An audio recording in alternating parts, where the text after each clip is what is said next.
Hello EFD squad and welcome back to Continental Club, where we discuss the hottest topics in European football. These gentlemen need no introducing at this point. Let's dive straight in. First hot take comes from Swagato Sarkar, the Twitter legend, and he said, lads, after the 3-1 loss to Real Madrid, do you think this is the end of Unai Emery? And who should PSG sign up as their manager to fulfill their Champions League target? Guess he means if Emery was to get the chop. So one, lads, do we think Emery should get the chop? Is he the man to finally take PSG past the last 16? Or do they need to bring in a big hitter? Obviously running away with the league, aren't they, Joseph? You watched the PSG Real Madrid game quite closely. First of all, what did you think to the game? And then what do you think to this question? Well, I thought the result was maybe a little bit harsh on PSG. I would have said a draw was a fair one out of that, but I did think that Unai Emery got his tactics wrong in the second half, mainly his in-game substitutions when he took off Cavani and brought on Thomas Meunier. I thought it was a really poor move. As soon as Mbappe went up front, he just looked so lost. He looked completely isolated up there. Neymar couldn't get close enough to him. But having said that, I don't think they should sack Unai Emery. I think he's got the best win percentage in the club's history. Not saying much, as Rabiot said after the game, it's all well and good beating Dijon 8-0, but you've got to do it on nights like this. But there was some press afterwards where people were saying, oh, this is more proof of PSG spending all the money but having no real firepower on the pitch. And I thought, what a load of rubbish. This is a team that smacked Barcelona in Paris last year. A really good Barcelona team. I thought they played well on the night. I'd be surprised if they don't at least score a couple of goals in Paris against Real Madrid. They're a class act team. It's probably one of the best front lines I've seen in the last 4 or 5 years, maybe since Messi, Suarez and Neymar of, what was it, 2014? 2015. I thought there was a lot of nonsense talk. I think Unai Emery is a decent manager. Maybe he's not the elite level manager to win the Champions League, but I think he's built a really good side. I think he's got a great squad, and I'm not sure the links to the likes of Luis Enrique are a huge improvement. Yes, he won a treble with Barcelona, but arguably one of Barcelona's greatest ever teams. So I'm not sure he would be a massive improvement on Unai Emery. I think maybe you would have to go for a Pep Guardiola, and I don't think they're ever going to get him out of there. What do you think, Van Straten? Who would supercharge PSG's not many managers available ambitions to win said Champions League? I think you just go for the best manager who's available, and I think this summer that's probably going to be Antonio Conte. But the thing is, look, PSG could still go through. Yeah, that's the thing. That's the thing to be said here. And also, but I understand if they sack Unai Emery because they got him in as a cup specialist. You know, he'd done so well in the Europa League with Sevilla. A really good kind of pragmatic coach. And so if he then doesn't achieve in the Champions League, you can kind of understand him being sacked. They said, this is the one reason we got you here. You managed to miss out on a title because of, admittedly, a very good Monaco team, but still, you had a huge advantage over them. If you go out at the round of 16, admittedly, it was tough that you drew Real Madrid. Yeah. I don't know, they still should probably have been better on the night. And yes, his substitutions, I agree, were really, really bad. Antonio Conte would also give them that pragmatism. He's good at changing his game plan to fit in, against the opponent that they're dealing with. He can press. They have an incredibly tight defence, which I think they probably need because at the moment they've got this weird kind of half space where they've got these extremely young, talented defenders like Marquinhos and Kimpembe, and then a bunch of guys who were elite but are now pretty old, like Dani Alves and Thiago Silva. So I think that his system would sort of help them shore that up, and he'd give some responsibility to the central midfielders. The central midfielders are all wildly talented, but I'm not sure they actually are playing very well together at the moment. They're fun to watch, and everyone sees them doing fun things, but they don't actually do a lot of the stuff you want a midfield to do, like, for instance, stopping the opposition just walking through the centre of the park. Yeah, Thiago Motta's been injured, hasn't he? And he provides a bit of much-needed balance in that side. He's responsible. They've had that calibre of manager that can win you the Champions League in Carlo Ancelotti, haven't they? Who's one of the few managers to have won it 3 times, and he didn't fare very well there in Europe. And like you said, they have been a little bit unfortunate to come up against sort of once in a generation talents in the form of Messi, Ronaldo, when they've got to that last 16. So the tie hasn't been kind to them, but I think they need a bit of consistency, and Unai Emery is getting it right in the league this year, isn't he? They've only lost twice, once to a very talented Lyon side, who were pretty fortunate to get away with the 3 points on that occasion. What about Jose? Much talked about that link, isn't it, between Mourinho and PSG? I'm not sure I have anything substantial to say on Jose. I'm not sure how is he any more well equipped to win it at PSG than he is at Manchester United at current, with the amount of money he's spending. I don't think he necessarily is, but my one negative about Antonio Conte would potentially be his signings and his transfers. He's obviously come out publicly, hasn't he, and spoken about he's not the best at signing big names, but is a great developer of players. So I kind of think part of that PSG ethos is pure signings of superstars over and over and over. But surely that would be fine then. I mean, Conte has demanded stars and they've not got them. They've had to go for second-tier talent. If he just said, I want this superstar player, and PSG could go out and get them, then surely that would bypass that problem. The thing is about Conte as well, just always back him, like when the players buy in and he hasn't got these kind of problems behind the scenes, to build an elite side. And actually, I think Mourinho has underperformed as a manager this season. I think he's put together a really poor Man United team. But Conte has underperformed in the Champions League in the past, hasn't he? Admittedly, he had to take sort of, was it Claudio Ranieri's Juventus and give them a kick up the arse, but he did have at least the core of a world-class squad at Juventus, didn't he, when they had Pogba, Pirlo, Arturo Vidal, Ayal. So I think the furthest he got in that competition was the quarter-final. So I'm not sure he's any more well-equipped than Unai Emery in my eyes. If they're looking for a Champions League specialist, domestically, he's fantastic, isn't he, over the course of a season, when he has to sort of, he's great at sort of bending and flexing to certain situations, and a little bit like Pep, finding solutions where others don't necessarily see it, in the form of Victor Moses, Christensen. But I think probably if Unai Emery wins the league and the Cup double at a Canton, they should probably give him another season. 100%. But what do you think, guys? Let us know in the comments below, saving the poll for later. Next question comes from Nimar Kroiki, lads. And it's got a bit of a personal twist. Ooh. Fanta fruit twist. What a drink. That is favourite fizzy drink, guys? Before we jump in. Vimto. V-I-M-T-O. It's the fruitiest drink. You strike me as a Tizer sort of bloke. I enjoy Tizer. I've got a lot of time for Tizer.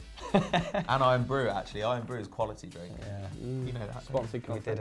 did a Much video with your him, bloodstream. Sponsored didn't we? content. And if you've not seen Football Daily versus Soccer AM, then go over and watch it, please. Need them views. Anyway, moving on into the question. They have asked, that person whose name I have forgotten, Nimar Crikey has asked, lads, what is the biggest up your club has made in the last 10 years? And I think this was inspired by Michy Batshuayi's form for Dortmund since leaving Chelsea. Scored 5 in his first 5, hasn't he? Here you go, hot spicy take. The Bats is on fire. Hot spicy take. I don't think they've made a mistake letting him leave. What, Michy? Dortmund. Yeah, it's a good Okay. move. No, neither do I, actually. It's a good move. There's no loan to buy, is there? There is no option to buy. No. He'll be back in the Okay, so gets the minutes in a top league, Scores the comes goals. back full of confidence. Bang. If Conte's not there, maybe it. the next manager will Exactly. use him. Filled If his hole with Conte's- Giroud. If Conte's still there, he comes back, Giroud's still blocking his path into the first team, gets sold to West Ham for 30 million. Probably would have raised his value. Go on then. Let's answer the question. Arsenal. Oh, Not last. so many strong Your ideas. favourite mistake? Oh, mate. I don't know. Like, Real Madrid came in for Wenger in 2009, and potentially it would have been good to let him go then. I think that there would have been some interesting managers around, and the same in 2014 after we won the FA Cup against Hull. At that point, I think Thomas Tuchel was out of a job. I think there were a few interesting young managers around, like Jardim was about as well, and that would have been a good time to move on. Ozil had arrived. We were just starting to get money back after paying off the debt on the Emirates, and we just won a trophy. I think that would have been quite a good time for us to rebuild the squad. The other thing that happened that summer is the previous summer actually, is we didn't push through that move for Suarez for 40 mil. We offered like 40 yeah. million £1, and you think if you'd gone for 42, 45, 48, I'm sure you'd have got, like, we would have got him that summer. Yeah. Like, if we just made an offer that didn't take the piss, Liverpool would 100% have taken it. He wanted to leave. I remember that. Was it The Guardian on the Telegraph? Yeah, he front said, page? let me leave Arsenal. Let me leave for Arsenal specifically. And the thing is, like, at the time, 40 million was so much money. Yeah. Like, at the time, we were like, that's a crazy amount of money. And look, I'm glad we signed Ozil. I love Ozil. He's been my favourite player in the world since before he was at Arsenal. But I think that Arsenal would have stood a much better chance of winning a title with Luis Suarez. I think if we'd signed Luis Suarez the season before he went supernova with Liverpool, we'd have had him for at least 2 years before he tried to go off to Barcelona. I think we'd have won the title in one of those years. Ooh, interesting. 40 million plus £1. Hilarious. It's quite boring. I thought you were going to say let They Van just relied Persie on us. go, No. We let Van Persie go at the right time, to be honest with you. Like, Just to the wrong club. Well, yeah, but I mean, there was relatively little we could do. I think we hoped that Juventus or Real Madrid would come in for him that summer, and they didn't. But when you look at his career, he basically had one more really good season, and it would have been great if instead of his chief creator being Alex Song, it had been Santi Cazorla, which would have been the case if he'd stayed for another season. Suppose you could argue we'd have had a shot there as well. But United and City were both pretty good that year, and I don't know if we'd have beaten either of them. What about yours then, Joseph? Pretty obvious. Yeah, obviously the Ferguson debacle. candidates. I would say that is potentially the number one. Hard to look past it, isn't it, appointing David Moyes and kind of giving all power to Ferguson in who his replacement was going to be. Well, wasn't Moyes 5th or 6th choice? Well, supposedly, but there's also been talk where Ferguson turned up at his house and personally offered him the job face to face. I think that tastes like classic Fergie, like, oh, I fucked up, let's change history. Yeah, not too sure. I think that was a big mistake, especially as I know that he'd potentially been in talks with Bayern Munich, but Pep Guardiola was still available at that point. He was on a sabbatical I thought in they'd New York. had lunch in New York.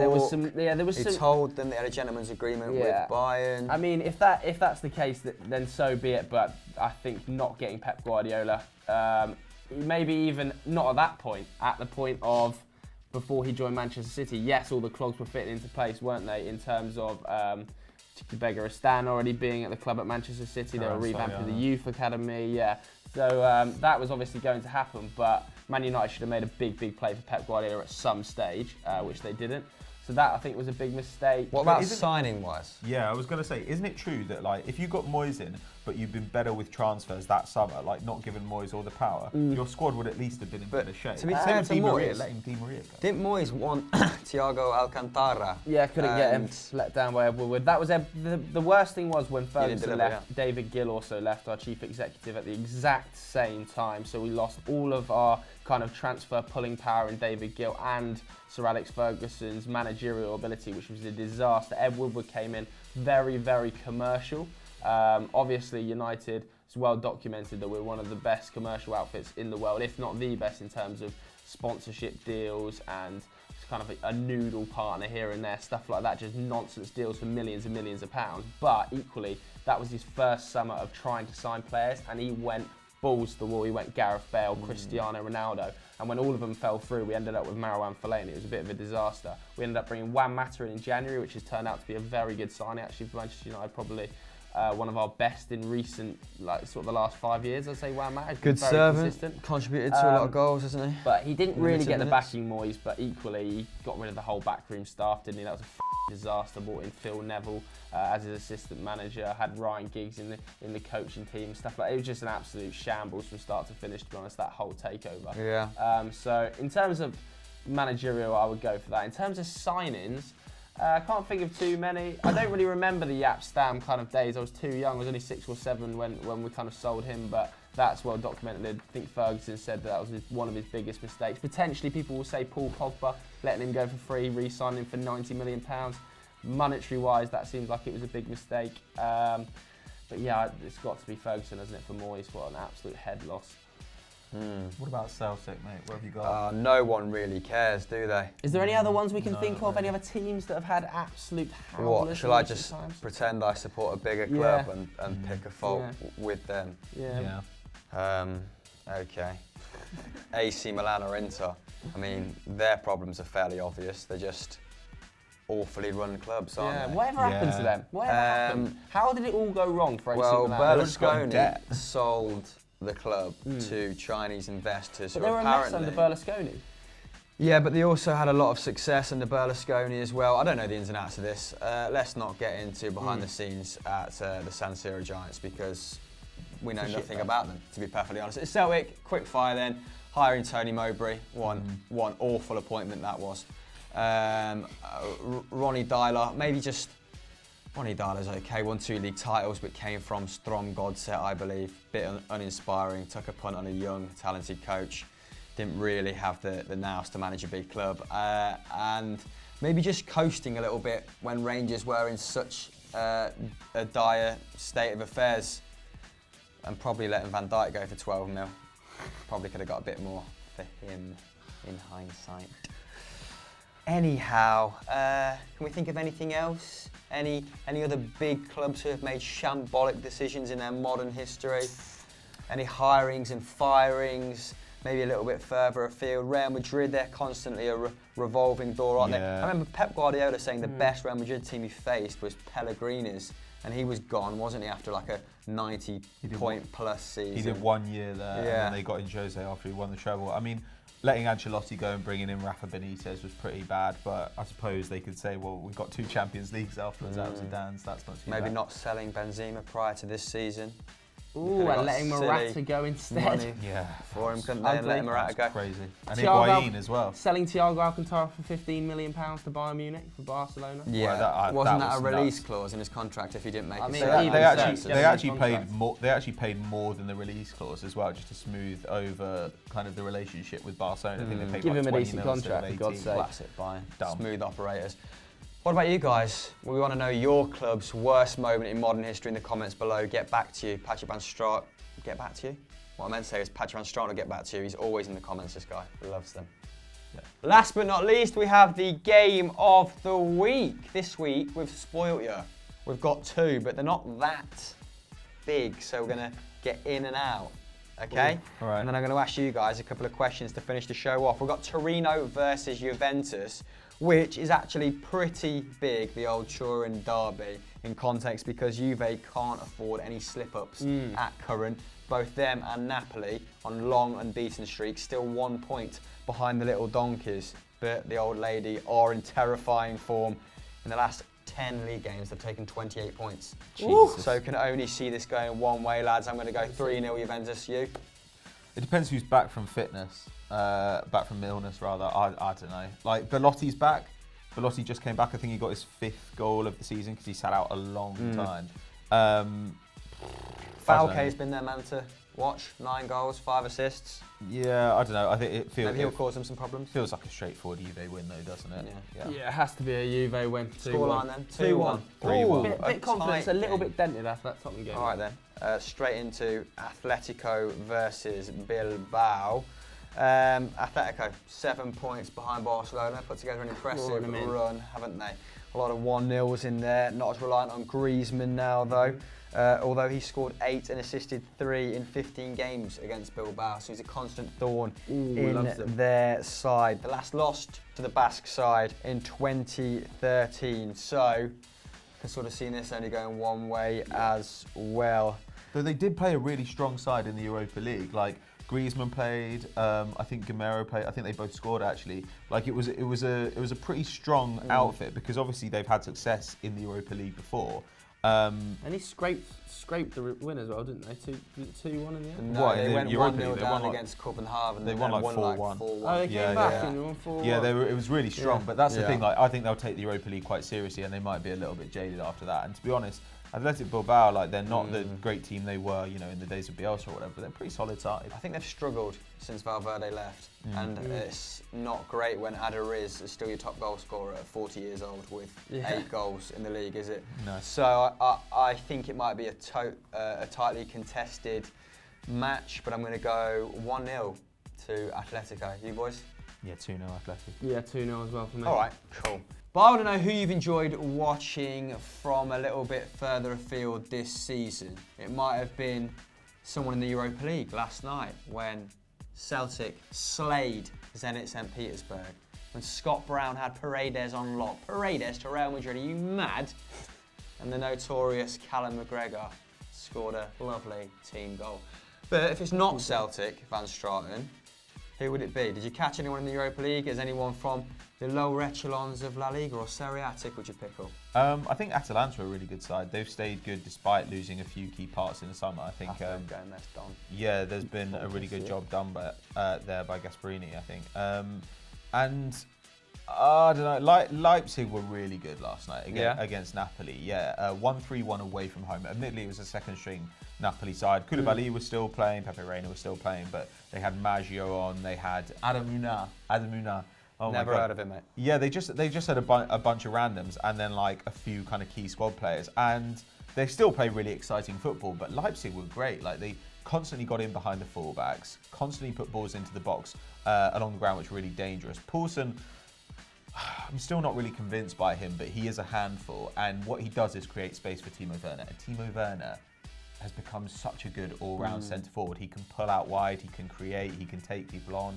He's so fast. His movement in the box is amazing. He actually reminds me of Aubameyang, his movement in the box. Like you think of him as a kind of, because he's fast, people think that he's constantly running away from players, but actually what he's really good at is just drifting away in the box. How was Kevin Campbell? Kevin Campbell was good. I mean, weirdly, they have this thing, Leipzig, where their central midfielders pull out to wide areas. Like, Naby Keita's been playing in a slightly wider area to give him the ability to dribble, kind of create space for himself, pulls in the fullback, and then they make runs in behind with Sabitzer and Poulsen and Werner.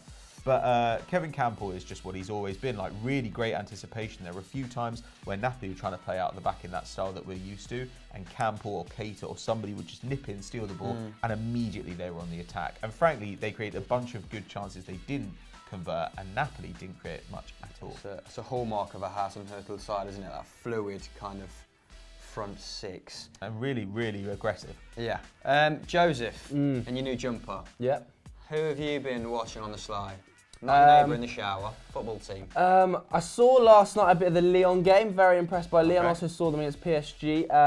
Did Depay score a whopper? Oh, Memphis Depay's goal last night. Not the first wonder goal he scored this season, obviously, but last night's was really, really special, and he came on as a substitute. He looks like the player that was at PSV, that sort of much more confident winger on the pitch. So I've been excited by Lyon. I think they're on the verge of being pillaged, though. Some of their most talented players.